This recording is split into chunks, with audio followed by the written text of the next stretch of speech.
We had a near miss in the gaming industry yesterday. Well, it's not entirely true, but neither was all of the early reporting on this because, as somebody who has followed Marvel Rivals since its inception, kind of know a thing or two about a thing or two. So when we heard some of the names and the prominent people, okay, a game director, a level designer getting laid off, it's like, well, that's kind of insane to hear, right? Like Marvel Rivals, even at this point in time, still has what, 200, 300,000 concurrent players. It just continues to crank out content.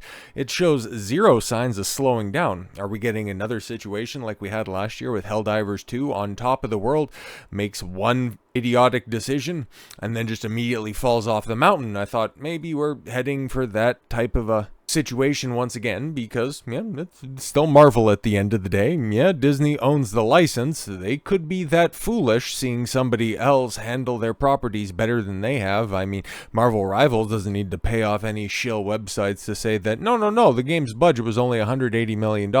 It made $192 million on its opening weekend. Just trust us, bro. That's what we're reporting out here, and it's totally on its way to making back its budget. Why would I be saying that? Oh, of course, it has nothing to do with anything else going on right now. Why would Disney be jealous of something else bearing one of their trademark names?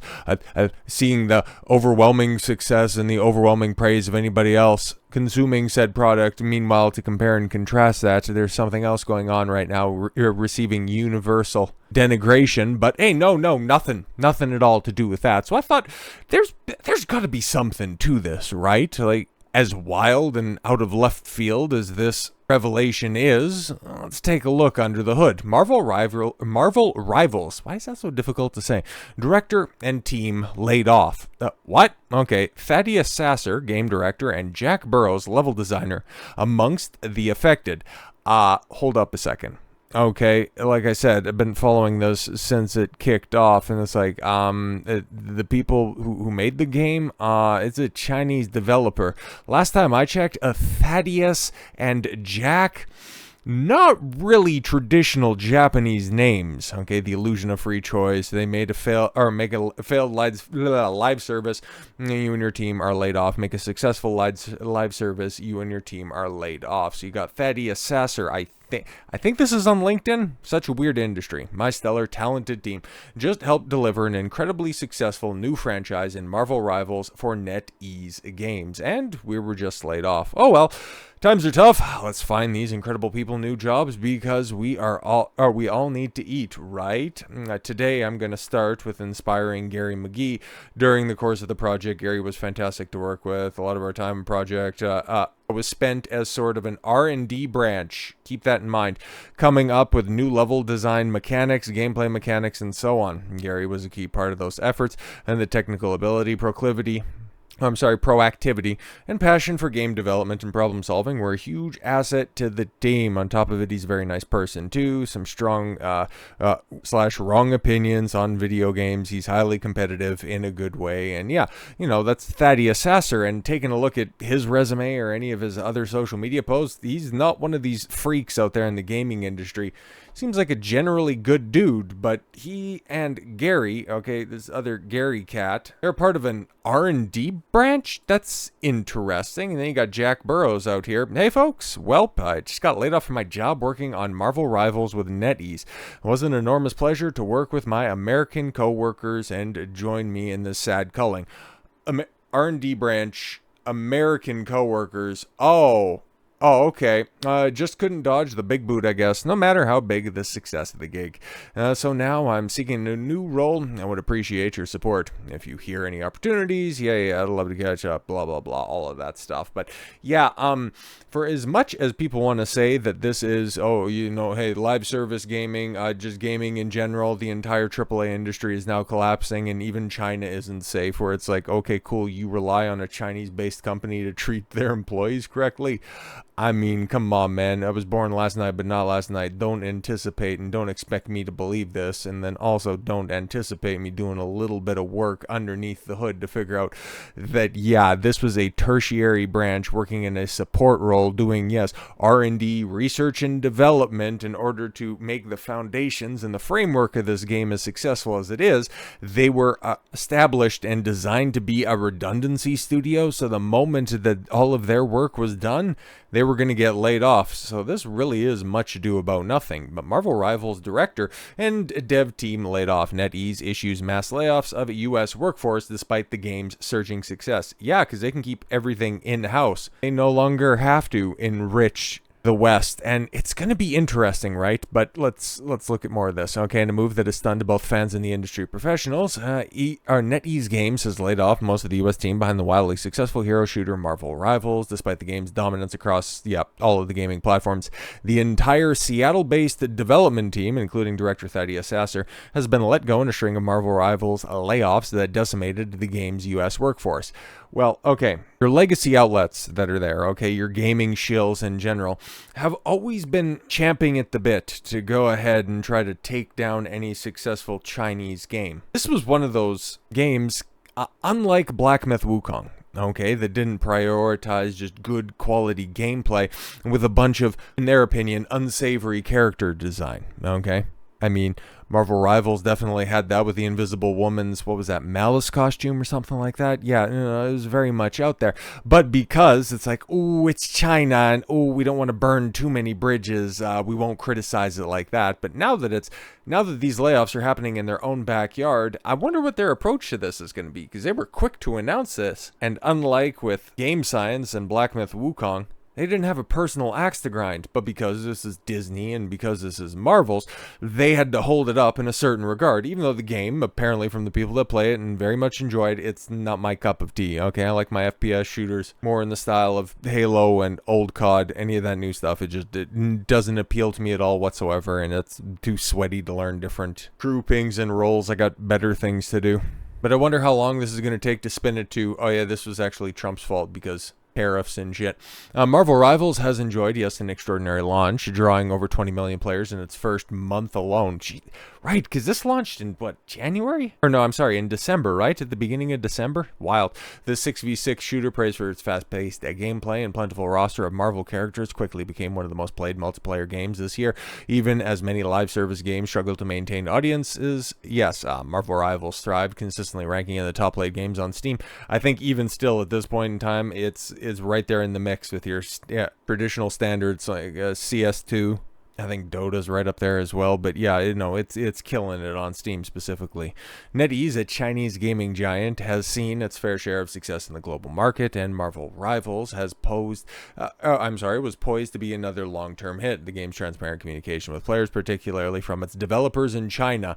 Yeah, because whenever we've seen updates, it's normally been from the Chinese development house. So when I've seen a bunch of gaijin names pop up, that's Japanese, but I don't know, I don't speak Mandarin or some shit like that. It's all from the same corner of the world, right? No, I'm joking, sort of, kind of, whatever. See a bunch of white guys getting laid off, and it's like, this doesn't really compute. How many people are getting put off? Okay, regular updates, balance patches, new content, and a well-received Season 1.5 update featuring the Human Torch and the Thing kept players engaged, yet none of this was enough to prevent the sudden closure of the Seattle studio Anchor Point, which played a key role in the game's development. Well, what was their key role? We've seen, what, research and development. Okay, cool. Now that everything's been researched and developed, you don't have a place now. I don't know, man. I don't know what to tell you, okay? Well, we already read through most of Thaddeus's statement and Jack's as well. Got Del Walker here. Okay. Oh, he's over on Blue Sky, but didn't he? Yeah, industry veteran Del Walker. I remember seeing his name pop up. He was taking pot shots on the industry a while back. I think an art designer or something like that. Well, NetEase, has not provided an official explanation for the layoffs.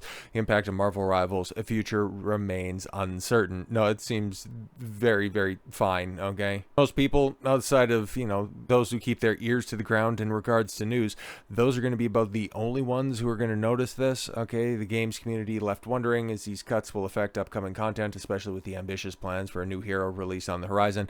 Anchor Point's future is also unclear, though the studio's Barcelona branch still has active job listings. So yeah, like I said before, and the way the Grums has been reporting this, he's actually, he's far more on point when it comes to this, okay? So shout out to him for this. It's well to see the Marvel Rivals thing be spun out of proportion by legacy media in real time. Yeah, and people just not wanting to do the work and then immediately hop down the throats of a Chinese-based company. Okay, cool. I can understand, all sides having an axe to grind, but at the end of the day, you just got to report on the facts. The impact seems far less than they're reporting. Here's what we know. 6 people were laid off in the U.S. division of NetEase. Oh, 6 people. That's still bad, and they all seem like generally competent people, so it shouldn't be difficult for them to find work, but also it's like, yeah, you're working on this big successful game.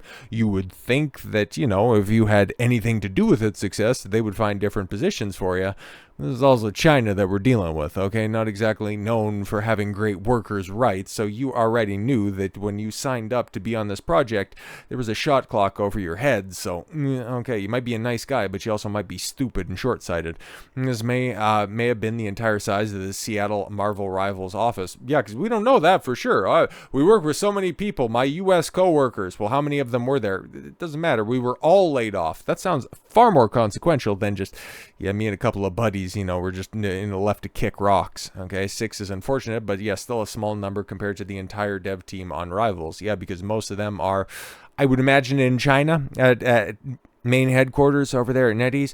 Marvel Rivals core creative director is still there. Yeah, exactly, because you can say game director. It's like, I don't really think so, man, because you got Guang Hyung, whatever, man, he's the creative director, okay? So you say NetEase, Chinese company, it's like, okay, that's what I would expect from anybody in charge, okay? Guangyan Chen, and he does all the game's design and vision updates on their YouTube channel. So yeah, I've seen snippets of the updates before, and he's normally the presenter. So the game director was let go from the U.S. office, who's linked to the LinkedIn post. Yeah, you've seen everywhere is Thaddeus Sasser.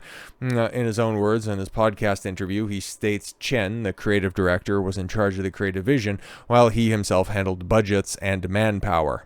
Okay, so he was more of a pencil pusher as opposed to I guess it would be the traditional game director in so much as that's a management position, not so much of a creative position. Looks like a simple reorganization of a tiny trim of staff, not the core-shaking development Kotaku and others are trying to make it out to be. Yeah, exactly, because, ooh boy, they would love to take shots at this game because it's wildly successful. Their character design is so much different than what Kotaku and, IGN, GameSpot, and the other legacy shills out there than what they would normally want to hold up. But then at the same time, it's like, ooh, it's also China, and we love to simp for communism, so they were kind of stuck between a rock and a hard place. But this time around, because there's people in their own backyard in Seattle that ended up feeling the wrath of this, now they can start to take shots. Now they can go ahead and try to tell you that, oh no, this is terrible, we always hated this game, even though you just take a look at some of their more popular articles recently, and it's just all walkthroughs about how to navigate through seasons 1 and 1.5 of Marvel Rivals. So